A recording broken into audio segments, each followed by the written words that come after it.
Hey, hey, can you hear me? Can you guys hear me? Hey, Jeb, how you doing? Love your stuff, man. Hey, hey, can you hear me? Okay. When am I going to be on Joe Rogan? Why don't you guys all get together and email Jamie at Joe Rogan's show and tell him that you want me on that show? I think that's the only way that's going to happen. But I'd love to be on Joe Rogan. And I'd totally hit the bong with Joe Rogan, too. That would be awesome. I don't think I'd get as far out as Elon Musk did, but that would be great. Yes, sweetie pea. I'm doing my webinar. Well, sorry, I'm gonna just clear some stuff on the computer up here.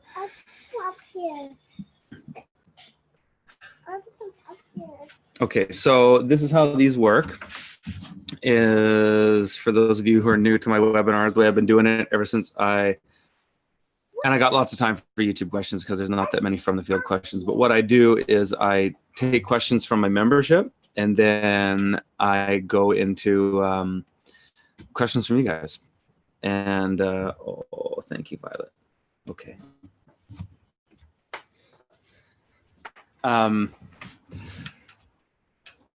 You're better than that. Okay, so hey guys, hey people popping in, that's great. And so I record this too, and then I sometimes I forget, but what I'm supposed to do is do this as an audio recording too. Before I started doing the YouTube lives, I would just record this live in my sort of downstairs office, and then I just post it as an audio podcast on the site. But hey, thanks, Josh. That's great. Tell 10 friends and tell them to do the same thing. If Joe gets 100 emails, they'll say, we should have this Curtis Stone guy on the show. Yeah. Anyways, I just kind of posted as a podcast, but now we started doing this as a YouTube live thing. It's kind of fun, and I can kind of do it all at once. Okay, Violet. Thank you. So I'm just going to jump into it. So my first question here is from Marcus, and he is a member at the site. And actually, wait a second. I wanted to announce one thing before I go on so that people who just tune in for the beginning will hear it. I'm doing another workshop at Steadfast Farm, February 3rd, 2020. And that link should be in the show notes. So the tickets are for sale now. It's early bird tickets. And from the field, members get another discount too. I'll also paste it in here just in case it's not. I just put it in the chat. And yeah, there's that. And early bird tickets will go to like November 5th or something like that. And there's a discount for couples too. If you want to buy tickets as a group, we'll give you another discount. Just contact us, either myself or Eric, and we can set that up for you. And yeah, that's about it. So then I'll just carry on with the question. So the first question was from Marcus. Hey there, Curtis. Since I've not got a definitive answer to this question, I thought maybe you could answer it for me and many others who seem to be wondering about this too. I installed woven ground fabric in my market garden for the first time this year. In some areas, I laid it down over the whole garden plot and burned holes for transplants. In other plots, I left small beds between the fabric walkways for direct seeded crops like beans. It's been incredible. No weeds, and at a cost of material plus the labor to install it was just about 20% of what I would spend on labor alone weeding last year. That's good to know. And I mean, I've seen that many times myself. Our season will soon be drawing to a close, and now I have this question. Do I pull up the woven ground cloth to store it, or do I pull it back and compost and amend the beds underneath and between, reinstall it and leave it outside all winter? Okay, real quick, you can leave it outside. It's fine. In fact, if you do that for the winter, that soil will be even less weed-free the next year, or more weed-free the next year. Besides weed control, part of my reason for using fabric is to allow me to access my garden beds early since we have such wet springs in Kentucky. This year, minimal tillage was impossible well into June. Leaving it up will help with the wet spring issue, but I don't worry about providing a winter habitat for squash bugs, Mexican bean beetles, and cucumber beetles, as well as increasing harmful nematodes and the degradation of the material itself. What would Curtis do? Yeah, I would just leave it on. I mean, if you don't, if those areas or beds have been covered thus far, I would just leave it and not worry about it. Tarps are good too, especially in precipitous winters, because they keep the moisture out, right? So I wouldn't put it on now. Leave it as you have now. But if you wanted to uncover, maybe you wanted to use those fabrics somewhere else, and you wanted to tarp something. Like I love the method of, a great way to do sort of get ready in the fall for the winter, or say late summer, is just prep up a big area, rototill it, form the beds, fertilize them and everything, and then cover it with a tarp, and then let it sit all winter. In the springtime, or late winter, depending on your season, you'd pull it off, and then you might just do a little skiff of recultivation on the beds, like run a power harrow once, or do a quick turnaround with the tilther, and then plant. That's a great way to do it. So I don't think there's anything wrong with keeping it for the winter. I mean, there's many things you can do, but I think you're on the right track with your assumption there, Marcus. Okay, then a couple more questions here.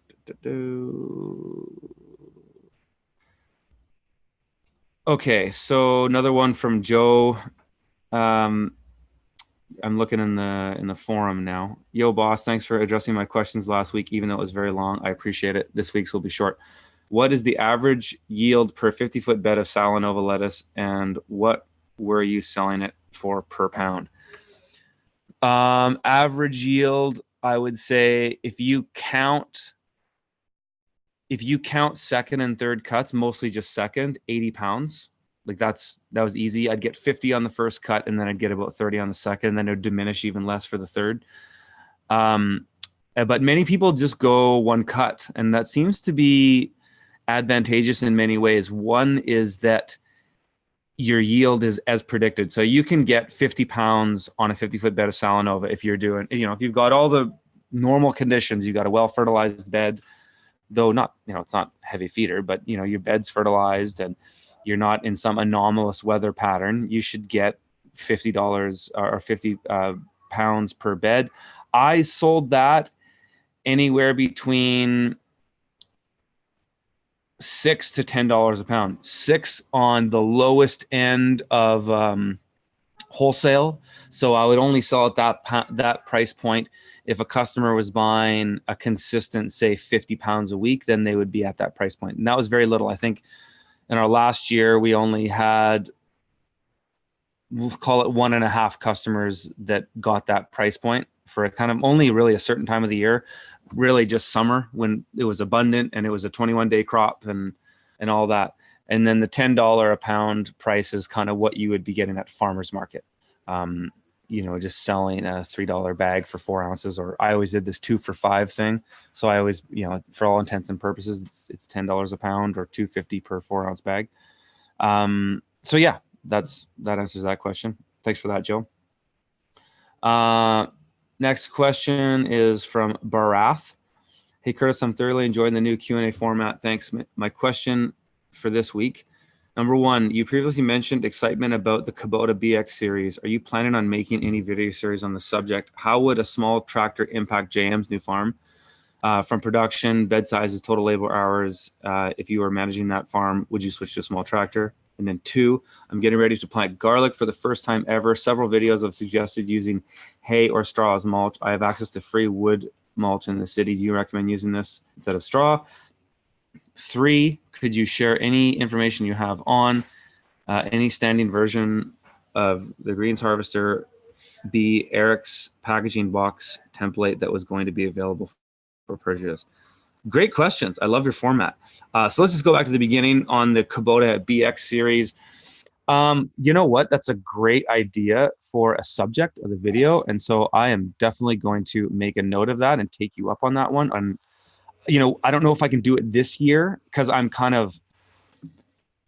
pretty much stocked with content until the new year. I have 2 farms that I'm going to visit in that time. And those like I got a seed saving video. I got a crop storage video. that both those farms don't use Kubota. So I don't think that'll happen this year, but definitely in the new year. And I mean, I'm already planning stuff out. So you guys giving me suggestions is great because I'm already planning my calendar for next year. So what farms I'm going to be visiting and all that. And it's filling up fast. So, and I'm going to be covering a lot of ground too. Like I'll be as far as Missouri, and we might even do cross Canada too. Like I was in Montreal a week and a half, 2 weeks ago. I'll definitely be back in Quebec. I won't stay in Montreal again though, but I'll be back in Quebec again in the summer. You know, I'm looking at some places in New York, upstate New York.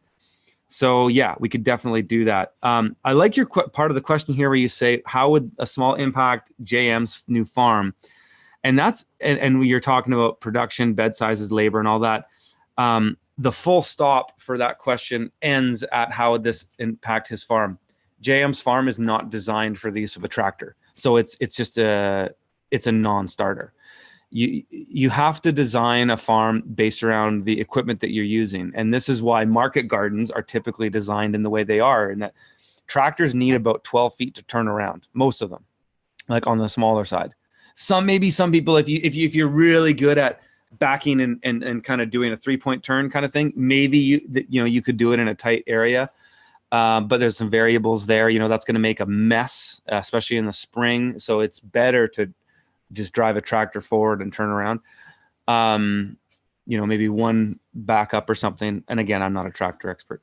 But the layout is so key. So JM's farm is a non-tractor farm. So if he wanted to switch over to using a Kubota, he would have to do a lot of changes on it. Particularly, he might have to reconfigure beds, but he might also have to change his access walkways. Those walkways are actually designed to get vans through them. So maybe he might not have to change them that much. But what he probably would have to do is put down a ton of crush or gravel or something hard there, because it's so wet in the spring that I couldn't, if he was turning around a tractor at the end of each of these beds all the time, it would be a mucky nightmare there. So I just don't think it would work based on the design. But yeah, it might save time. It might save labor. I've got a video coming out with JM from the field in the following weeks, and we actually did talk about this. And, he has more experience with tractors than I do. They have a small one there. It's not anything to write home about, but it's a small tractor. And he often says that, they never really work the way you want. Like there's always problems and stuff like that. I take that with a grain of salt coming from JM, knowing that he doesn't have a new tractor. Like he doesn't have one of these Kubotas. He doesn't have like a quick coupler for them. I've been on many farms that are using these tractors now, and, go and check out Zachlin Heritage Farm. I did a video with them early summer, late spring, and they have this quick thing. It's like a triangle, and it just like goes on and lifts the implement. Like you can change an implement in a minute, and it's incredibly consistent. So, it's like, yeah, these things are complicated, and you always got to understand where it's coming from. Context is so important.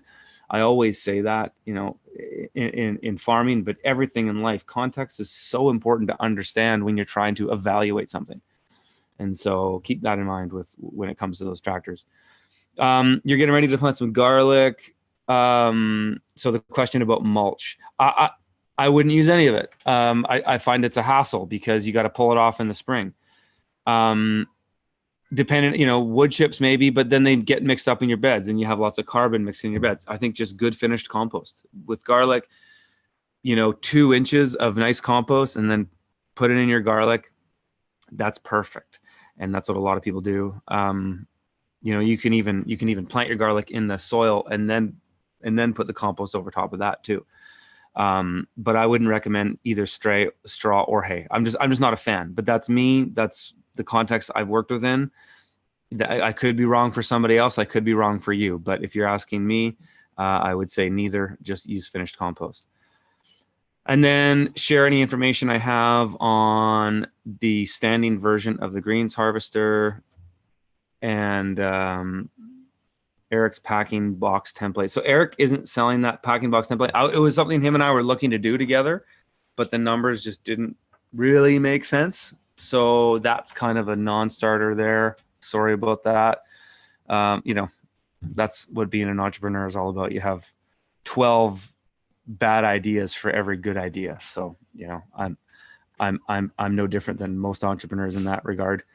The problem was with social media, and when you're a content creator, you end up talking about these things, and it seems like you're over promising and under delivering, and that sucks. And I take full responsibility for it, but it's just kind of how it is, unfortunately. Elon Musk is like the most notorious one for that. I was just watching a documentary about the short sellers that are like, they're called Tesla Q, and I'm interested in the stock markets and stuff like this too. So I kind of find these things interesting, but it was interesting to hear a skeptic's point of view, because I'm a big, just push the button, Kate.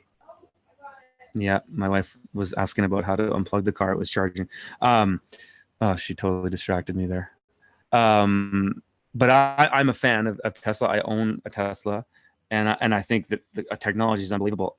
But I try not to be biased in anything. I always look for, contradicting evidence that goes against what my bias is. And so it was interesting to see that. I'm not any more skeptical on Tesla though, but it was interesting to understand the short sellers' point of view. I think, people look for opportunities in anything, but I find, generally speaking, people that try to make a career out of something's downfall, from my experience and what I've observed in life, is never really that worthwhile. You're way better off just creating your own value and going at that. Like, here's a funny example. And I'm about to take YouTube questions, guys. So feel free to keep putting them in there. And I'm just going to finish up with Barath here. But I was at, and this isn't even really related directly to your question, but it kind of goes on about this thing that we underpromise and overdeliver, or overpromise and underdeliver. And people who waste their time on things like short selling and talking smack and all this. And I was over at Brian Callow's farm, What the Fungus, the other day, and he has this crazy neighbor. I have never seen anything like this in my life. He has this crazy neighbor that is working so hard to take him down. He's just this kind of loser guy who just has nothing to do with his time, and he's just trying to take down Brian. At first, he tried to take him down civilly, complaining that the farm isn't legitimate and shouldn't be allowed in the ALR, which is the Agricultural Land Reserve here in BC, and all this, and lost. And the city said, no, Brian's doing a great farm. Of course he can do that. And now he's like actually trying to really harm him. And he's so sketchy. He's got these cameras on poles. Like, Brian built an 8-foot tall fence to just so his neighbor doesn't have to see what's going on, which seems like a good thing to do. And then his neighbor raised up cameras on poles, spying on them 24/7.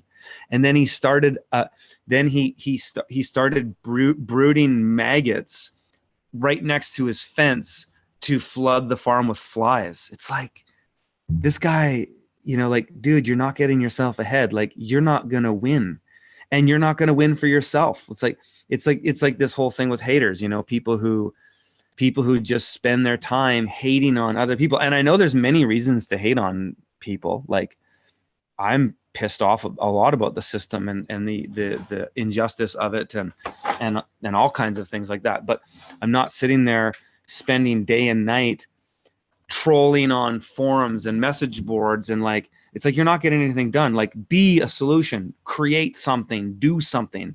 Sitting there and just talking smack just degrades you, and you lose. It's like this one time I got screwed over by some restaurants, and they collectively, those two groups involved, owed me 10 grand. One owed me 8, the other one owed me 2. And one of the guys was basically telling me, I'm not going to pay you because I think you're forging signatures on invoices. And it's like, who would do that? But he refused to pay me, and he was just being an absolute dick about it. And I was so angry. I think I lost like 2 weeks of sleep.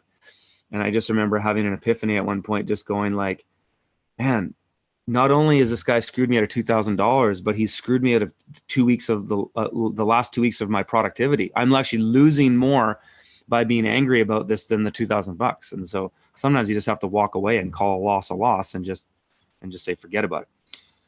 Anyways, big derail there. I apologize. So let's take some of your guys' questions. So let me just pull up our chat here. There we go. Will Trump win in 2020? I think he will. Especially if they run Joe Biden, which is, they will. They're going to run the establishment guy because that's how the system works. And then all the creepy Joe Biden clips are going to be going even more viral than they were before. So I think that'll be funny. Where to get affordable bed tarps? I don't know what country you're in, brother. If you're in the US, I mean, there's a lot of options, man. Silage tarps. Just Google it. Like they're easy. Where's the monster microphone? Right there. So how does it sound when it's like that? And how does it sound when it's like that? I figure it sounds good enough like that. That way it doesn't have to be in the screen in front of me. Have you ever bought seed from Sandhill Preservation Center? No. Do you think hydroponics is a practical growing for growing greens for restaurants? Yeah. I mean, depends, but could be. Try it. Let me know. Violet's getting so big. Yeah, she is. Hey, John, how you doing, buddy? I'm gonna roll a dude. You guys will never see me smoke on. I'll wait. I'll save the time that I smoke online. I'll save it for Joe Rogan's show. So if you guys can, each one of you watching right now, send an email to Joe Rogan or Jamie or whoever his person who's answering his emails is, and tell them that you got to have Curtis on, and we're going to talk about agriculture. And because I know he's super into farming, he's super into organic food. I think I could blow his mind with some stuff that he could do to do more for his health or at least growing his own food. So email Joe Rogan and tell him that I'm going to be on a show, that I should be on a show. Rami saying, what do you attribute your success to? Is it the plots farming or the social media or the book publishing? It's probably all of them. I think a lot of my early success came from the fact that I talked about stuff, but then I did it. And then I just said yes to every media opportunity back in the day. Like social media wasn't nearly as popular now as it was 10 years ago when I started doing all this stuff. So I was kind of in old school media, but you know what, that turned out to actually, so as far as like an online thing and advice or an experience you could learn something from, is one thing I liked about that one thing that was beneficial about doing all this sort of established media, which I don't really do much anymore of, because it's not really like, I get more views on YouTube than I would if I went on CBC radio. But I did a lot of that stuff early on, and all those things have websites, and that just increases your SEO ranking. So the more diversified your content is, the greater your SEO is. Kind of like, it's true in some ways, but maybe somebody else could say something else about it. But that seemed to help me a lot. And so that I got, I wasn't even, my book wasn't out, I think it was in my second or third year of farming, I was doing more talks internationally, and I started doing some stuff in the US and California in particular. And I just all of a sudden had people all around the world emailing me. And it was like, well, that's strange, because I haven't been to those places, but people just search around. And so if they see one person's name on a bunch of different things, then that kind of validates you, kind of makes you a bona fide expert in some ways. And so people reach out. So that was helpful. Book publishing, for sure. Publishing with a traditional publisher, I think, has a lot of value. There's certainly people that do very well publishing independently. But I have a really great working relationship with my publisher, and I see no reason economically or anything else to not publish with them, because my publisher gives me a ton of independence, and they're not like these old school. There's sort of this old school way of doing business with publishing before, where it's like, if they publish your book, they own you. And it was the same with music, and it was the same with movies. But the internet age has changed a lot of this, is that they want the rights to all of your content in perpetuity. So some even authors I know, I won't mention their names, but people in this space have these draconian contracts where every time they want to do a speaking gig about the book, they have to check in with their publisher. This is insane. So I love New Society. Definitely my new book's going to be with them. And yeah, so a lot of those things, I think mostly my success just came from my ability to do work when nobody else was, for the last 10, you might call it last 8 years before the last 2, because I've reached a lot more equilibrium in what I'm doing now in the last couple of years, and I don't work 100-hour work weeks and stuff. But for 8 years I did, maybe 9 even. I just, whenever my friends were out partying, I was working. Whenever my friends were going to some event, I was working. Whenever, every weekend, I was working. So hard work wins, and talent can certainly get you there, and can sometimes make it happen really fast. But for the most part, if you just bet on hard work, you're going to win, because you're going to work harder than everybody else, and that's the key. And so that's what it was for me. It was just hard work, and I'm glad I did, because now I have a family, and now I can relax a little bit more and be more available. And so I'm glad I put the work in when I did. Hello from Morocco. Hey from Syria. Wow, thanks for tuning in. Urally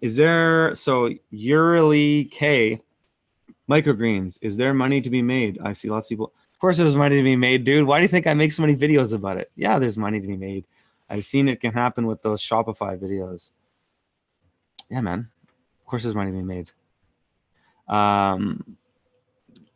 Oak and Spore Mushroom Farm. Have you ever tried growing mushrooms? In fact, I'm doing it right now. I was at Brian Callow's farm yesterday. Check this out.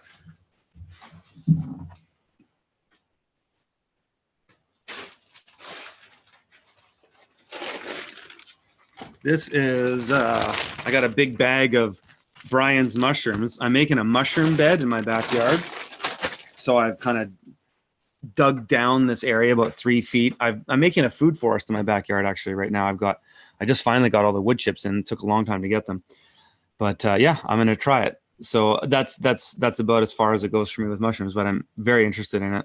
I would never run a farm like Brian's. That's just me. Like, he's got a baby coming, so it'll be interesting to see how he balances his lifestyle when he has a baby, because he works 7 days a week for like 8 months of the year. And I did that for 8 years, and I don't want to do that anymore.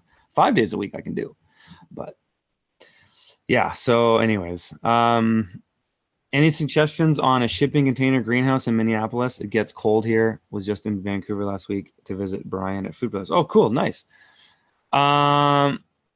No, I don't have any suggestions. If you were visiting with Brian there, you're going to get better suggestions than I'll give you, because you were there. One thing I don't know how worth it is, and they might tell you this, because I don't know Brian. I'm friends with Chris, but Chris isn't part of Food Peddlers anymore.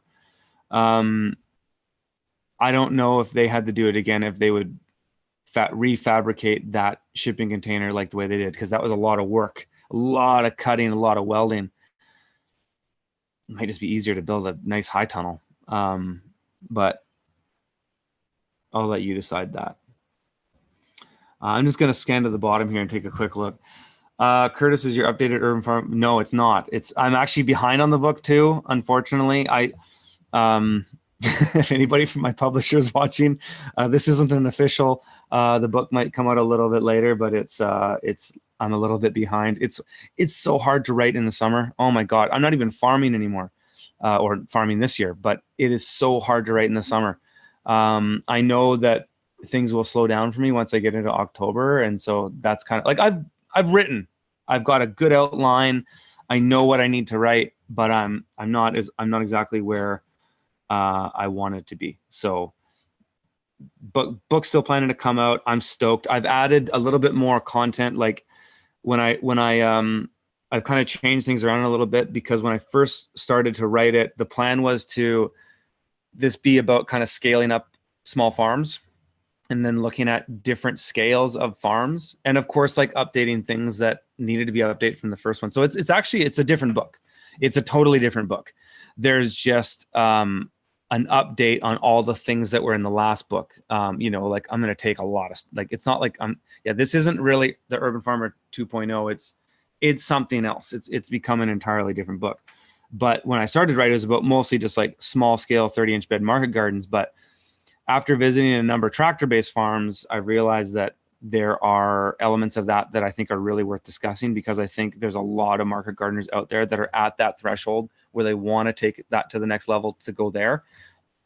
And so I'll be profiling Vitruvian farms in there. And if you guys don't know Vitruvian, you got to check them out. I think there's some stuff on YouTube here, but certainly and from the field, there's a lot of content with Vitruvian. And these guys just crush it. Just huge greens production, all tractor based, great organic, also diversified, have a CSA that it's neat. Their CSA farm looks just like a 30-inch bed market garden, but then the greens farm is like 4-foot beds, all tractor cultivated and harvested. And it's awesome. So anyways, that's a little bit of an update on the book. But yeah, it'll still be out in what was the original release was going to be fall 2020. It still might be there because I know I can do it faster now than I did the last time around because of all the things I learned and how to work with an editor and all that. So here, let me look some of this. Do you think it's worth it to get organic certification? Depends on your context. I've talked a lot about this before. I think I even did a video on YouTube about this, so you can check that out. Just search organic certification or just search organic even in my channel. And I know I've done videos about it. It totally depends on your context. Sometimes it's really worth it. Sometimes it's not. It just depends where you're at and what you want to accomplish.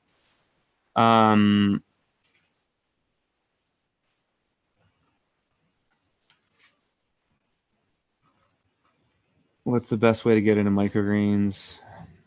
I mean, I got a lot of content about that. You guys just use the search on my channel. George, hey Curtis from Japan. Just wondering if you have any farmers in your network in Japan. No, but there are farmers that I was following for a while. Like I don't actively look at social media anymore, but I think a year ago I was obsessed with a bunch of Japanese farmers. Noguchi Farm. I watched them a lot. I've watched all their Instagram videos and I think that's stuff on Facebook or something. And then what's the other one that I was watching a lot of? I forget. It's been a while. But not in my network. No, I don't know. We have our partners or, we buy stuff from Japan. Like we met with the people who sell us paper pot stuff in San Diego a few months ago. But no, I don't really know any farmers in Japan. I'd love to. And Diego and I might be coming out there soon. So if you know of any cool farms in Japan, please let me know. Send me an email. I'm interested.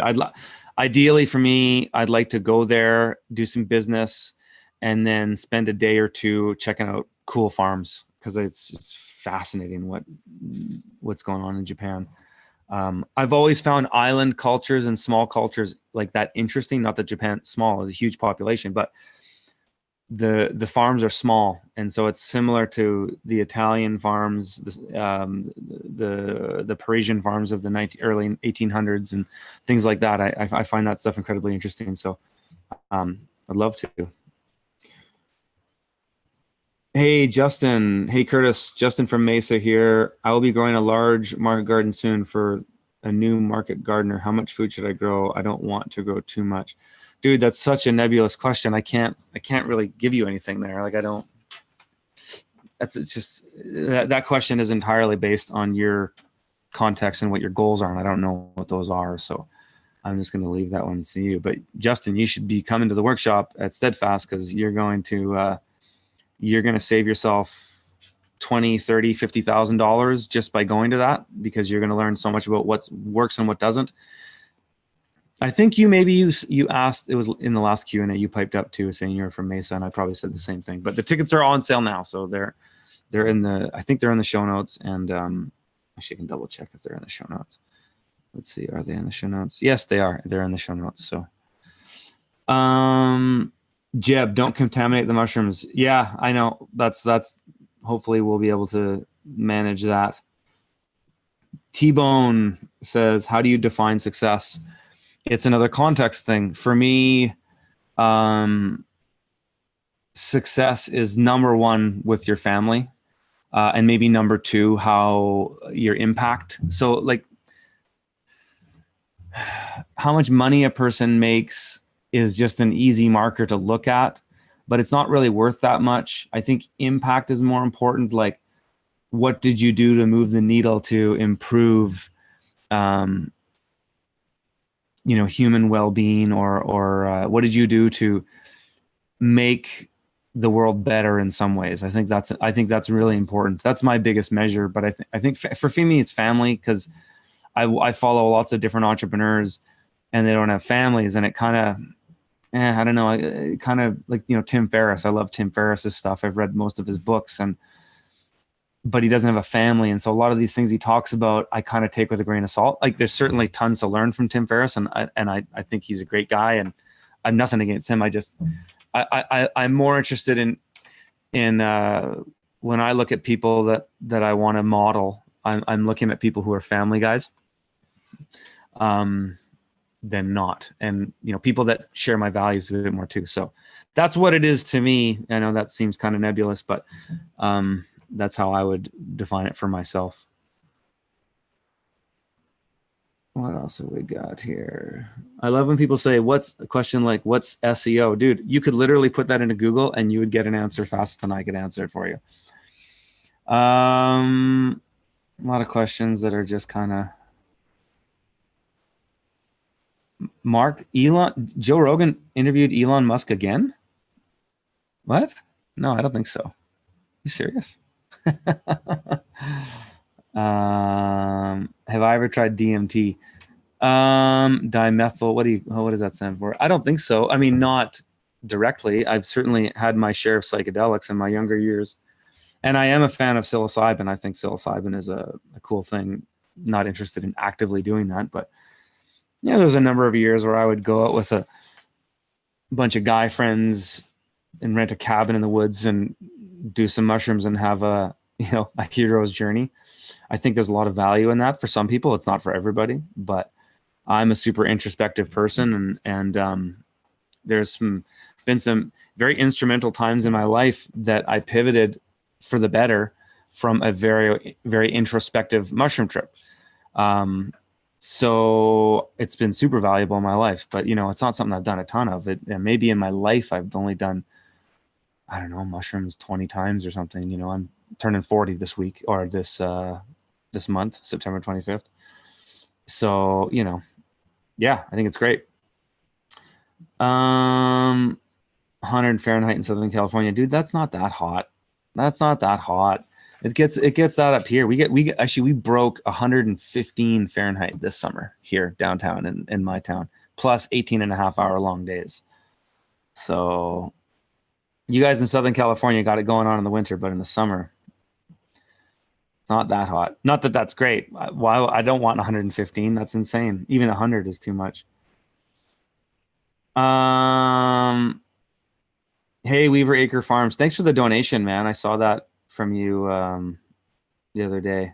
Yeah, it's cool. It's cool. Chapel Hill, you guys are crushing it. That's awesome, man. Do you follow QAnon? Not actively anymore. I really went down the rabbit hole of Q when, like, last winter. I don't know. It's just, I had a conversation with my dad this morning about all that stuff, and geez, my dad, we get going, and then it's like, holy crap, 45 minutes just went by. I wasted 45 minutes talking to my dad about QAnon. And not that I don't love talking to my dad, but it's like, Thursdays are my busiest day. Thursday is the day I do the lion's share of my work, like my week-to-week work, publishing them from the field, editing YouTube videos. It's all office work. I'm like inside cranking, but Thursday is the day I do most of my work. And so I need to be super productive. I'm meeting with Diego this morning, meeting with the printers who are printing stuff for our new tool that we're going to be releasing at PaperPod Co. this October. Just busy as hell. Kilpatrick knows me from his SFU. Still invited down here. Yeah, I'll circle back, man. You're on my list. Totally. I got to get out there.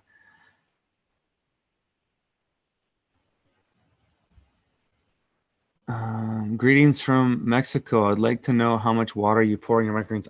I don't measure it, man. I don't know. I water it until it looks watered. There's certainly ways you can tell if things are watered enough. Is it soaked all the way through?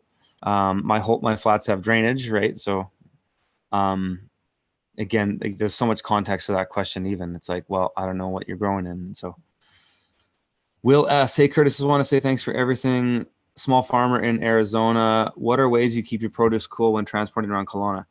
Well, the way we did it was, well, I mean, we didn't have a reefer truck, but our deliveries weren't that far. Our furthest delivery was, if no traffic, probably 15 minutes from here. So we would, at times when we had deliveries like on opposite ends of town, we'd load the truck up and then go out to the furthest point and then boom, boom, boom, come back. Or if it was really hot, we would just go to the first point and then work our way out. Depended on the logistics, but we just used a mini, had like a Ram ProMaster City, sort of like a Ford Transit. So that way. And then, keeping it shaded, but we didn't have a reefer. So times that I knew I'd be out on the road for a long time. Well, no, I never really had to do that. I only did that with farmers markets. I was going to say the way I used coolers, but no, I didn't actually do that for delivering. I might have once or twice. Yeah, when I was doing bike deliveries, I did that. I put things in coolers, but then it's a hassle because you get to the delivery and you're splitting things up, or you're just giving them the cooler, and they don't want that usually. So we just had to be fast with our deliveries.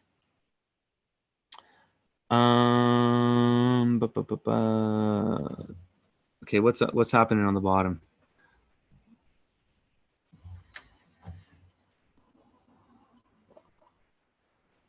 Oh, you guys are talking cannabis. I don't grow CBD strains. I just grow THC strains. So I don't know. Hey, Serena or Ian, sorting through cherry tomatoes, checking out the Q&A. Right on. You guys check out this last comment. You can't eat the grass. Go and visit their channel. They're old friends of mine from Kelowna that are now market gardening, and it looks like they're doing pretty good. I got to come and check out your guys' farm soon. It's Ian. Nice, Ian. Yeah. Let's find a time. I'm around, so I'm not going anywhere for a while. So let's find a time to get together, and I'll come and check you guys out. Thank you, sir. Live chat is an awesome idea. Thank you, Will.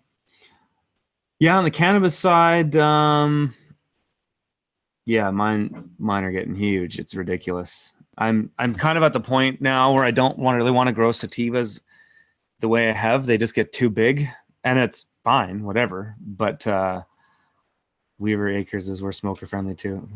Fucking A, man. But the indicas are great. I've got a video coming. I shot and edited it. And it's about, actually, I'll probably just put it up from the field for now. Maybe I'll put it on YouTube later, but it's all about like my top 3 things that allow me to grow good bud, and kind of showing one of my Northern Lights plants. It's an indica. I generally like sativa better for smoke, but I like the indica plant better, the way it grows. It's more compact, and I mean this variety out there, Northern Lights, is just perfect. It grows like a centricola, and then it's got like 5 or 6 around it. It's like the perfectly shaped plant.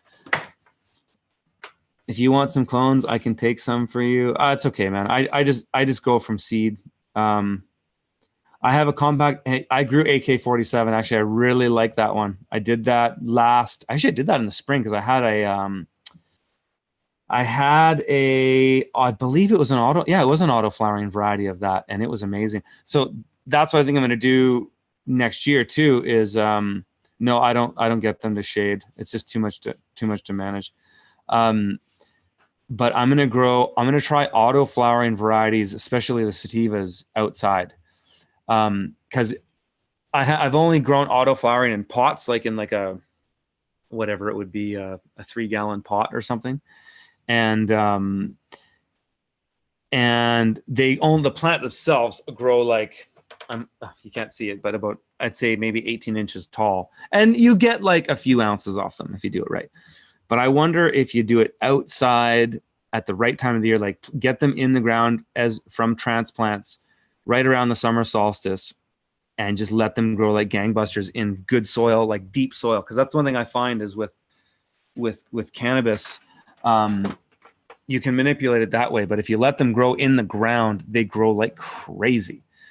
So that's what I want to try with autoflowering, because maybe I can get a bigger autoflowering plant, because autoflowering are fantastic.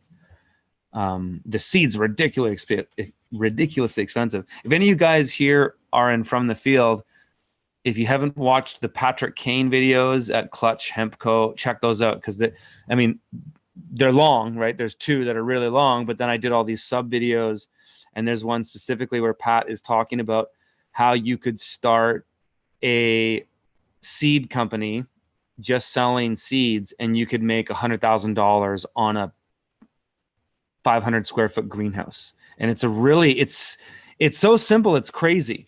Of course, you have to find a market for that, right? To grow something and not have a market doesn't mean anything, but it's interesting to see what you could do with that. And if people want to sign up for my membership, you can just sign up. Like the link's in there. I'm going to roll it and promote it again in October. And then this new year, I'm going to do something different. Like I'm only going to take, I'm not going to say too much. The price is definitely going to go up, but there's going to be an incentive for people to get like a lifetime membership, which won't be much more than say a couple years worth of a membership. And then I'm going to change it around a little bit. So there's some new stuff coming with it, but yeah, for anybody who's curious to sign up. Josh Bear saying it's very worth it. The thing is, it's like with these things, it's not, if you say, oh, well, I can get Netflix for $5 a month, why would I pay 10 or 20 a month for yours? It's 10 right now. It's going to go up to around 20 per month next year.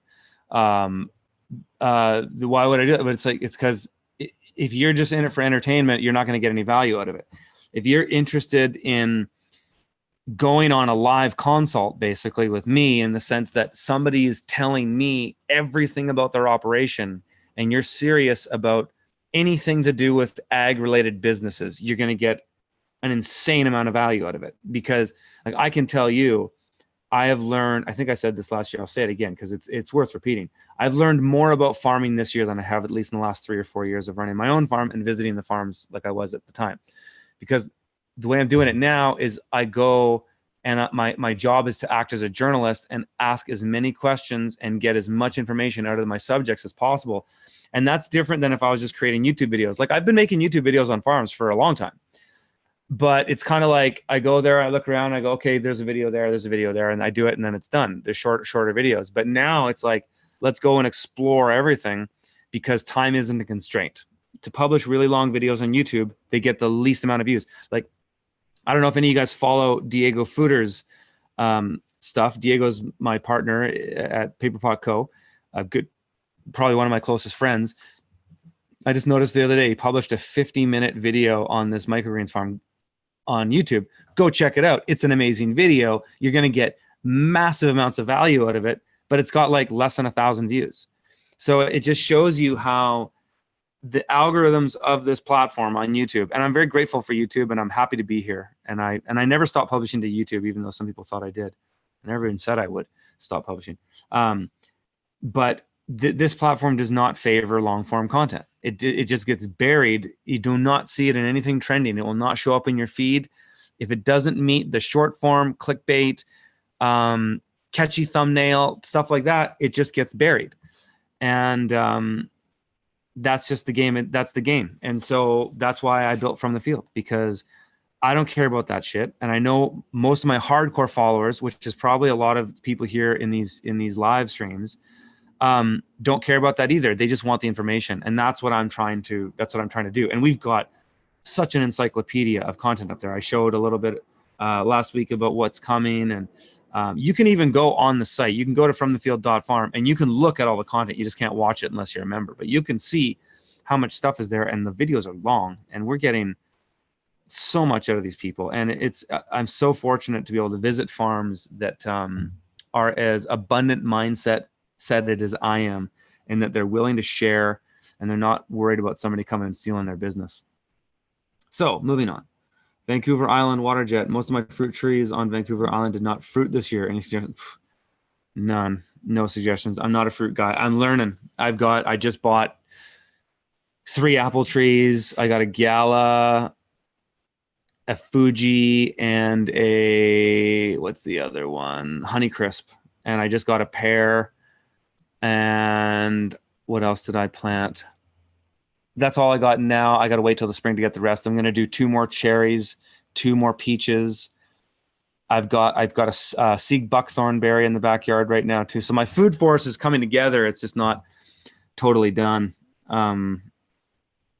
Yeah, codling moth is an issue here. Yeah, if you're in Idaho, it's the same thing up here. What I'm going to do is use those, and this works really well on small scale, not so great on large scale, but I'm going to be using those. They're called kootenai bags. They're almost like an agribon or insect netting for a fruit tree, and it just goes over the tree. So you let the tree flower, and then you let it pollinate, and then as soon as those flowers die back and then the fruit starts to form, then you put the net over them and you keep that on until the fruit comes, and then that is just a preventative way of dealing with it. Other than that, I don't know much about it. I really need to start doing some more content with orchardists, and I'm surrounded by them, so there's no excuse. So I think like this early spring, we'll go do some to catch the spring pruning and talk about it there. But yeah, Curtis, where's the video you were just referring to? And from the field, the one with Pat Kane about the seeds. Just go into the subject videos, and then it's one of the recent ones. It's like how to start a seed business. Where is it here? I may be able to just pop over to it.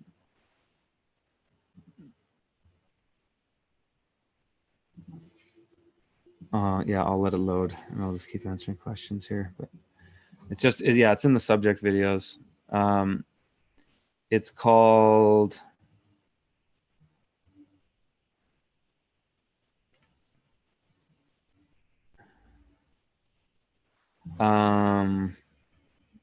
they were in the first batch. So these last snippets are the ones from last week. Yeah, so it's not the clones. Yeah, it's titled Selling Feminized Hemp Seed for $1 each. August 23rd it's dated. Check that one out.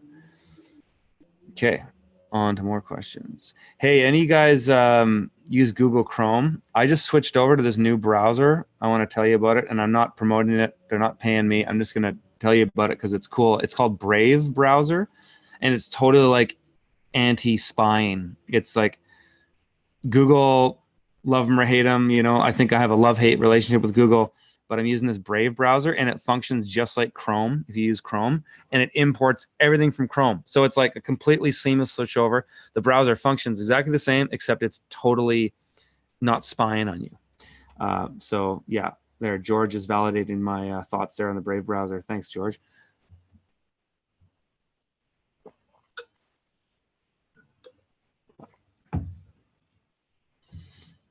Oh, thanks, Emily. That's a nice thing to say. For the plot market garden in Victoria. Cool. I was on the island not too long ago. I got some great videos coming from the island. I went to go visit this woman named this was on Salt Spring, but this woman named Jane Squire, and she was super cool, really switched on, was doing fruit trees in a very lowly heated greenhouse, like not heated very much. I think she lets it get down to 10 Celsius in the winter. All kinds of crazy citrus. That one I'll probably just do for YouTube, just to help promote her channel. She has a YouTube channel, but she was great.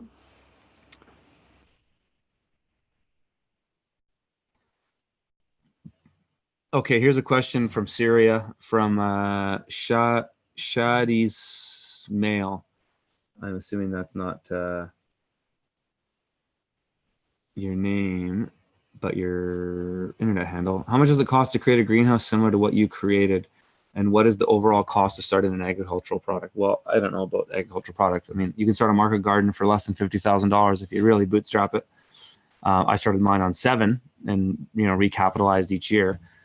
But to build, I'm standing behind, I now have this, can you I now have a doorway into my greenhouse from there. I'm kind of in this foyer area between my house and the greenhouse. And I extended the back of the greenhouse and made these. This is like my tool shed in there. I built this for 30 grand. If I had to build it again, I could probably build it for 15 Canadian. If you're going to build one of these, take my online course on it. It's actually mostly Rob's online course, but I partnered with them on it because I contributed a decent amount of content for it. If you want to build one of these, take this online course because it gives you the designs. So to buy the drawings for this thing will cost you over $1,000. If you take our course, you get the drawings and we'll actually coach you through how to make it. So just go on theurbanfarmer.co and then it's in there under online courses, but worth every penny. Because if you're going to spend the money, this will save you a lot. And like, I couldn't just tell you in one take what I would have to do to cut this down from $30,000 to $15,000, but in that course we lay it out. So check that out. What's my opinion on Alan Savory? I think he's great. I really think Alan Savory's done some amazing work. I think I'm really a believer in the regenerative ag model with holistic land management. I've seen it in action many times now, and I really think it's fantastic. Having said that, I don't know a lot about Alan Savory. Like, I haven't read any of his books. I've watched a number of his interviews and talks, and I know that he's been very influential on the regenerative ag space. So from that perspective, I think he's fantastic. I'm a big believer in that kind of regenerative ag. Curtis, can you bring your buddy from Wise Earth when you come to Chapel Hill? We'll have an epic time. I don't think so, but that's too far. But John is going to come with me. We're going to go visit. Well, we're hoping to.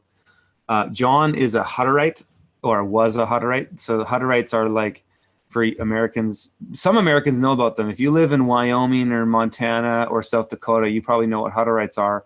But there are these Germans that came here and formed these colonies and run these huge conventional farms, and they have they're collectives. They're like they're little communist communities, very much in the traditional word of communism, without the violence, but they all put their money into a pot, basically, and then there's like a government for it and everything. John is from a Hutterite colony, and he's often dreamt about making the Hutterites, farm at least sustainably. And we know of a guy up in northern Alberta he's a Hutterite who's totally turned around his colony and he's gone towards sustainable ag. And so John has agreed to make a trip with me next summer up to this colony to interview this guy. And I thought it'd be cool to have John with me because John fully understands the context of Hutterites and how their communities and societies function. And so I thought it'd be really cool to have John with me on that episode because it'll be really interesting what comes out of it. So he's coming with me for there, but I don't think I can get him out of the country. How do you make money with that regenerative ag, though? Good question. It's long term. The best regenerative ag I've seen has very strong cash sales through annuals, and then basically puts money away into long-term crops. So, a lot of these regenerative farms, and regenerative is a very loaded term. When I was talking about regenerative in regards to Alan Savory, I was talking specifically about holistic land management with grazing animals, regenerating soil.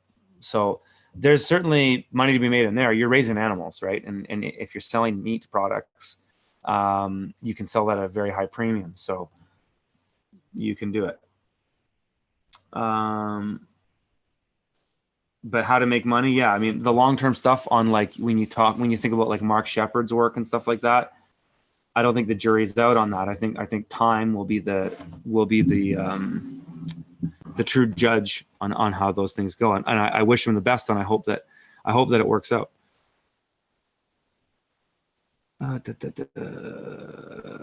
Renting out consulting. Josh, what do you mean? What do you mean by that? Thoughts on the Tillmore Power Ox? I don't know. I don't have any thoughts on it. I don't know it.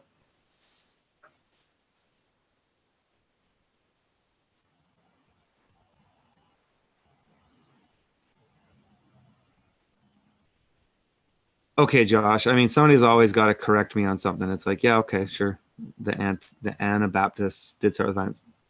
Sure, whatever. Um, I was trying to make a point about the Hutterites, and so you know, they're little communes. Maybe I shouldn't have used the words communist. Um, Sounds like the farm co-ops that we used to have Hutterites.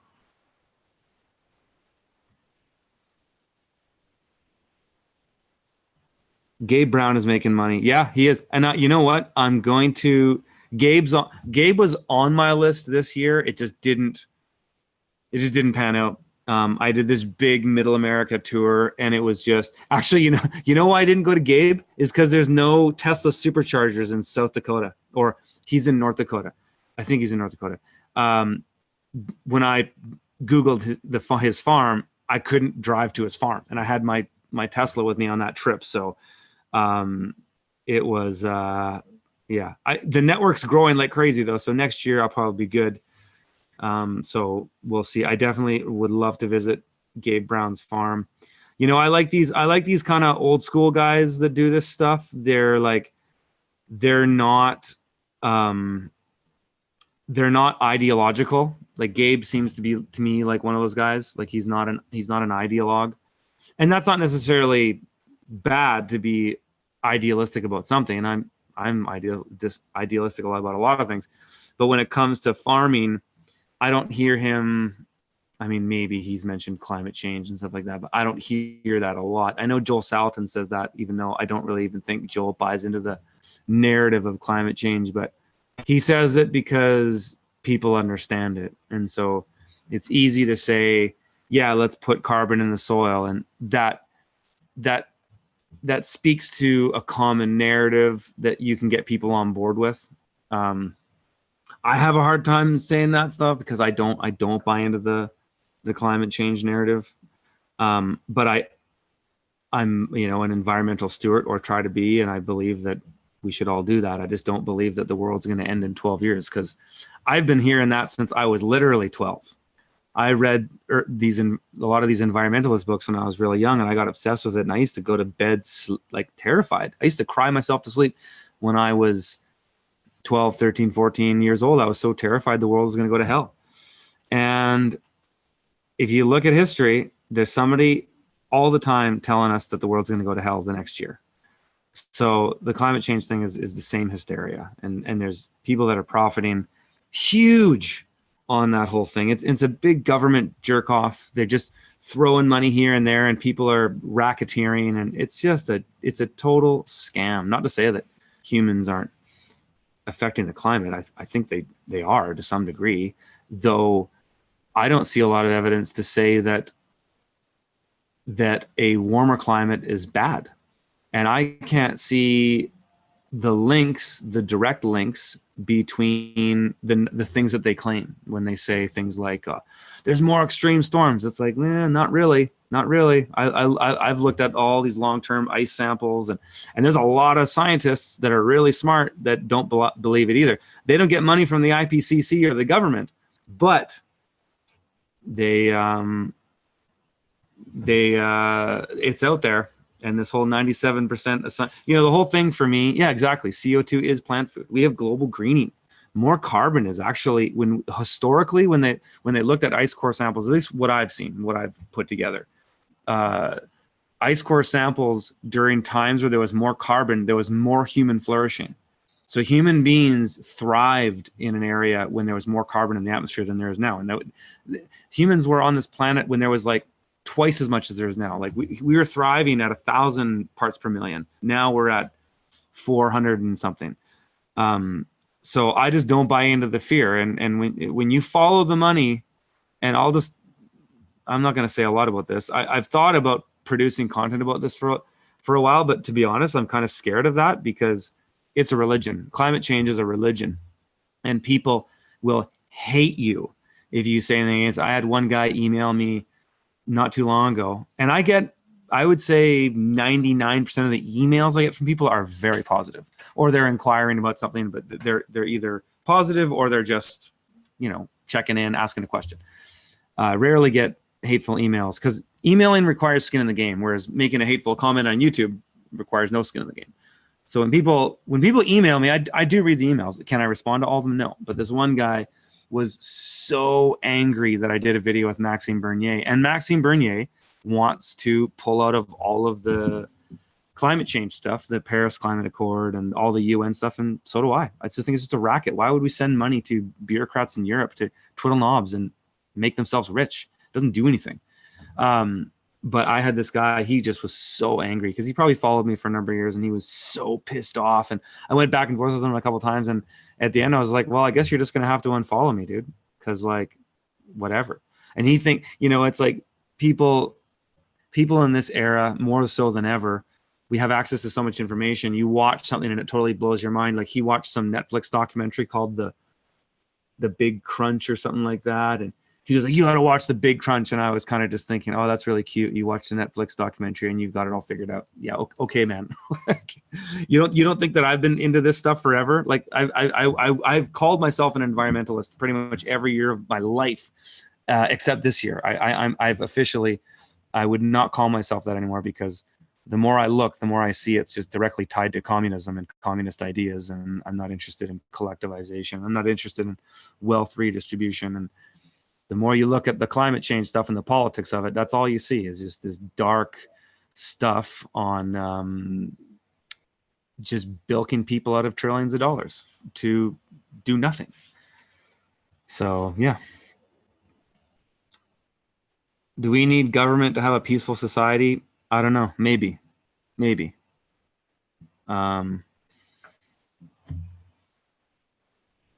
But I don't know, because I've never seen a society without government. You see societies without governments in many different ways, though, in the free market, in the sense that people come together all the time to do things. People form communities that are self-sufficient and have for a long time. So I think there's many examples of societies existing without government, but there's nothing wrong with government in the sense of people getting together to organize collectively. I don't think that's not necessarily the problem with government. The problem with government is coercion. Is that, like, for me as a sort of anarchist / libertarian type person, I have no problem with people having socialism, because that can exist within a libertarian society. The problem is when the socialists say, no, you have to be part of the society. And what if I don't want to be? So, yeah. Sorry. Diego checking in about the last paper pod video we did. This year, a majority of the states are seeing significant decrease in growing degree days. Cooling seems to be the trend. That's what I'm seeing too. And here, here's another funny thing about the climate change. I don't want to beat a dead horse, but when you look at who is, like, you can look at these sort of map demographics of what issues people vote on in certain places. And so generally speaking, cities are liberal. Generally speaking, rural communities are conservative. And then you look at like their top 10 issues. The funny thing that I've seen is that the people in the rural areas, climate change isn't even on their radar. It's not even a top issue for them. Not to say that some farmers aren't concerned about it. Of course they are. But generally speaking, when you look at those numbers, they're not. But then you look at the city and all these, where all the sort of liberal people are, and I used to be one of them, they are totally concerned with that. And it's ironic because people sitting at computers working in like creative and artistic and managerial and maybe manufacturing, whatever, city jobs are most concerned about climate change, whereas people who work outside on farms aren't. I find that kind of funny. And I think I'm always more interested in what people do and opposed to what they say. And so I actually would value the opinion on whether the climate's changing from talking to 1,000 farmers that live outside and work outside and see the climate changing all the time. I'd put more value on their opinion than some some liberal arts degree person who virtue signals about this stuff day in and day out. Like, what do they know? They hear a bunch of indoctrination from their schools and what their teachers tell them and the fear mongering, and they buy into it. But what do they actually know about working outside? What do they, it's craziness.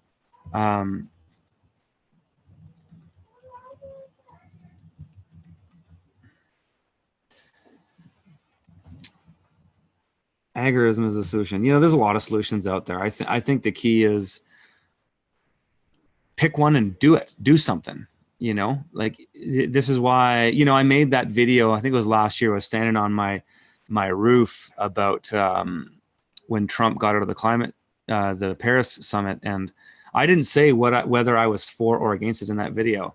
And what I was actually talking about was how I find it so annoying that people always get so upset about those things as if they had nothing to do with them. It's like, if you're not happy about those things, you can do something about it. And look, I drive an electric car. I live in a solar powered home. I grow the majority of my own food. Whether you hate me for being a climate change, I'm not a climate change denier, but people would call me that.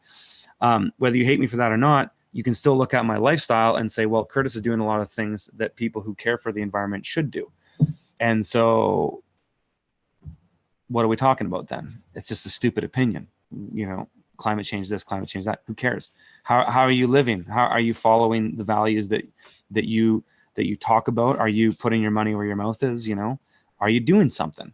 And that's all that matters. Are you doing something? And it's the same when we talk about farming. It's the same when we talk about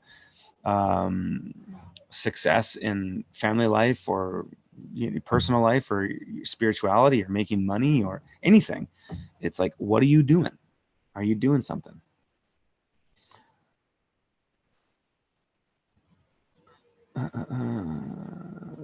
Hello, Curtis from QC. Hey, bonjour, ça va?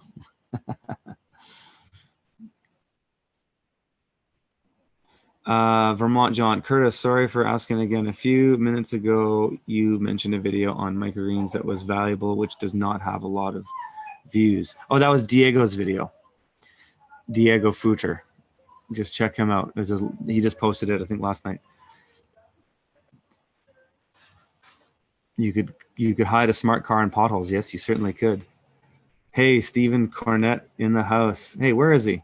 Oh, there he is. Nature's always right. Volunteerism is here. Totally.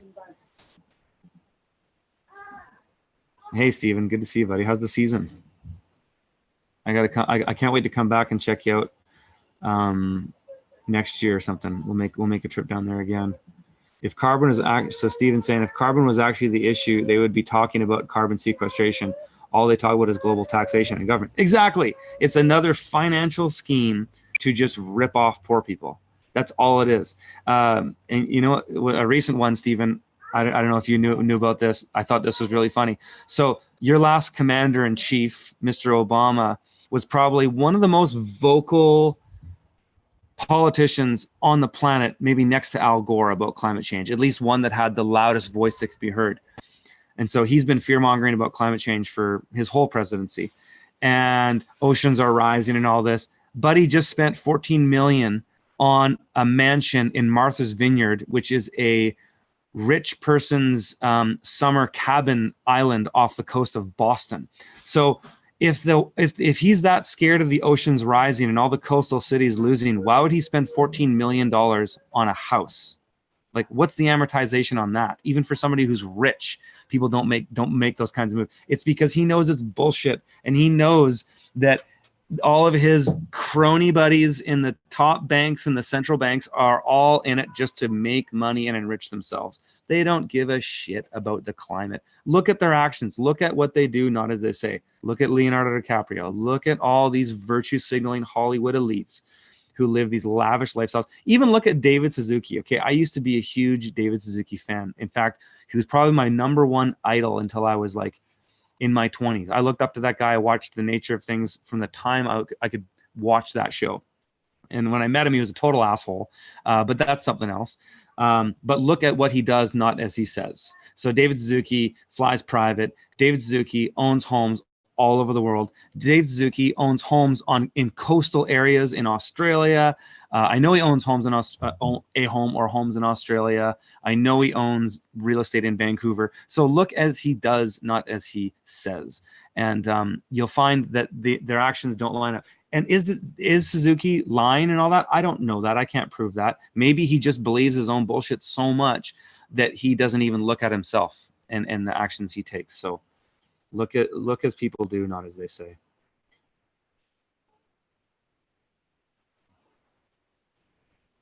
What else have we got here? Dave Zuki.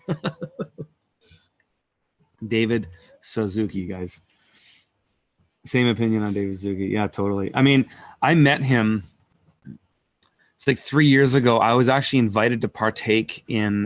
They brought him to town here, and I was invited to like help out, and I got in for free, and I got to meet him and talk to him a bit, and he was just such a douche. He was such a douche. I couldn't believe. It's always shocking to me because I consider myself try to be as socially self-aware as I possibly can, and I really pay attention to how people act and all that, and I've never seen somebody so apathetic to others.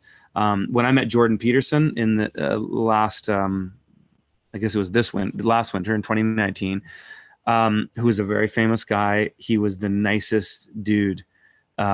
Looked in your eyes, really listened to what you had to say, and I watched him do it with a bunch of other people, dozens of other people. That's not that common with super famous people, I'll tell you that, but it's special when somebody that famous can be that connected, and I think that says a lot about a person. And I can tell you that when I saw Suzuki and the way he was, not only was I questioning more of the things that he was saying then, but also his behavior socially, but also how he spends his money. And so that says a lot. Am I John Vermont John? Are you saying global warming is not true? Not really. What I'm saying, though, I don't know if global warming is true. I don't see the evidence. It looks like there's more global cooling now, and global warming has changed, right? So then that's the other part of that whole thing that's suspicious. It was global warming, and then that evidence wasn't piling up everywhere to show that it was getting warmer everywhere. And then they changed it to climate change, and then that wasn't enough to freak people out. So then it became the climate crisis, and now I think it's the climate emergency. And so they keep moving the goalpost. So I don't buy into that whole narrative, John. I'm an environmental steward. I'm all for helping, doing our part to make the world better ecologically through biodiversity and agriculture and all that. But I don't think giving money to governments and politicians is going to do anything significant. I think that the answer lies in all of us to do something in our own lives. So that's what I'm saying in a real nutshell. He got canceled by protests. Really? Where did you go, Josh? Was that in like New Zealand or something? Because I didn't know he got canceled anywhere in the US or Canada, or was that somewhere in Europe? Yeah,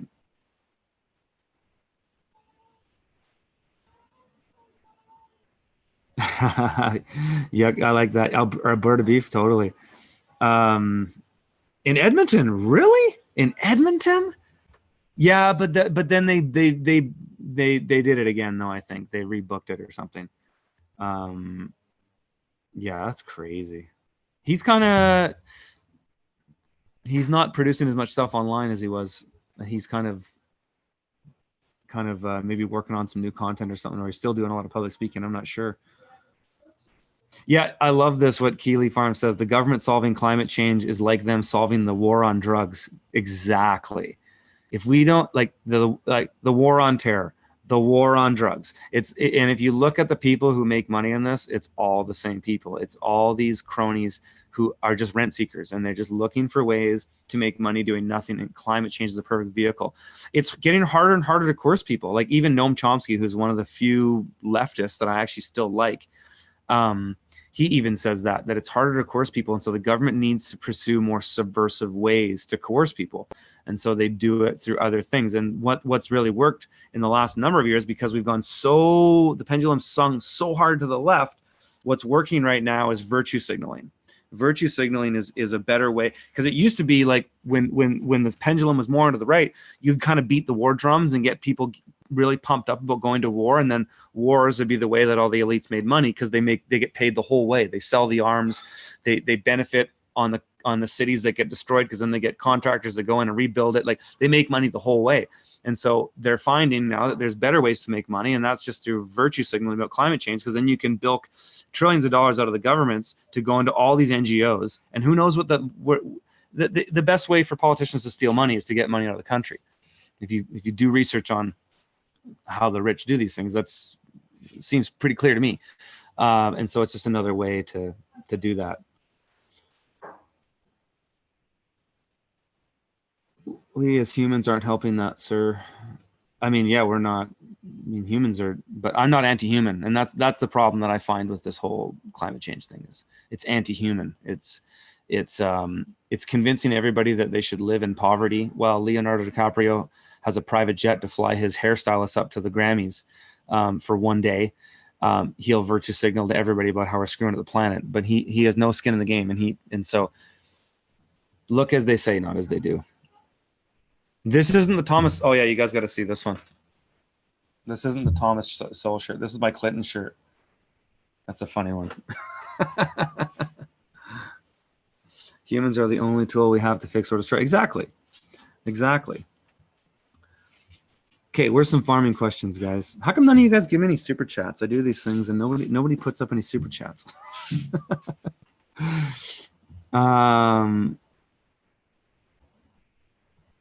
What do you think about Billy Meyer's information about planetary changes with regard to increase of weather anomalies? I don't know, but I mean, I have looked at, how the sun is in this sort of solar winter, and I think that has it's not even that I think. When I look at research that isn't just from the IPCC, though I look at that stuff too, with an very critical eye, the evidence shows that I've seen that planetary forces such as the sun and even what's around us have a greater effect on what happens on planet Earth than us driving carbon burning cars. And I'm not anti-carbon. I just like Teslas because I think they're great. I like the idea of producing my own energy. I think if you're a prepper, electric vehicles are way more realistic, because if times are tough, you can produce electricity. If you have a micro hydro setup, a solar setup, or any way to bank electricity, you can have a vehicle. Those new electric motorbikes are amazing. The what are they called? I was looking at a bunch of these dirt bikes now. They have like 350 kilometers of range.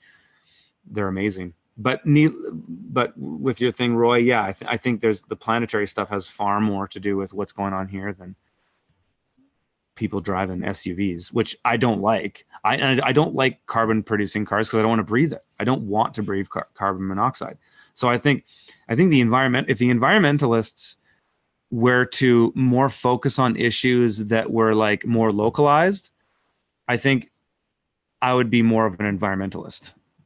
But when it's all, let's send money to bureaucrats in Europe, no, that's monoculture. That's political monoculture. And I don't like monoculture in agriculture, and I don't like it politically either. So I think it's terrible to think that politicians could do anything about this that would have any positive effect except making the elite even more richer.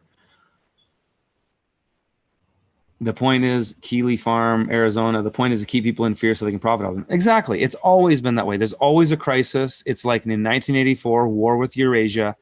It's always a crisis. And like I said with Chomsky, coercing people the old way through war and imminent threat fear, like physical threat, is not as effective as it used to be. And maybe that's a good thing. Maybe that's an inch towards progress in some way. But hey, thanks for the super chat there. Is there a question? Hey, Curtis, what's your understanding of soy and estrogen? Oh, the soy boy phenomenon? My wife and I joke about that all the time. My understanding is that soy is not a good thing to eat a lot of. I eat it sometimes. I was a vegetarian for 16 years, so I actually kind of like tofu. but it's not something that you'd ever find in my fridge. The only time I would eat something like that is maybe at like a Japanese restaurant from time to time. But I think that's something worth looking at. I can't speak to it as an expert in any degree, but I've watched a number of documentaries and looked at what soy is doing to people. And I think there needs to be more people talking about that. And the fact that there are so many damn effeminate men today has a lot to do with it. And, watch Paul Joseph Watson's video on, I know I'm going to be building up some haters here, but watch Paul Joseph Watson's video on soy boys. It's absolutely hilarious. But I think that's the real deal. And the more I travel, the more I see, like, my God, there's a lot of effeminate men now. Like, and I don't think it's good.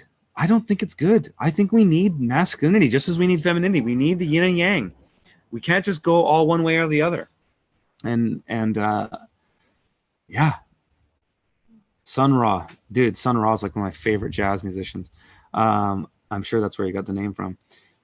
So the actual estrogen in meat is not a problem. I don't know, man. I can't answer these questions. I'm just responding to, he's asking me what's my understanding, and that's my understanding.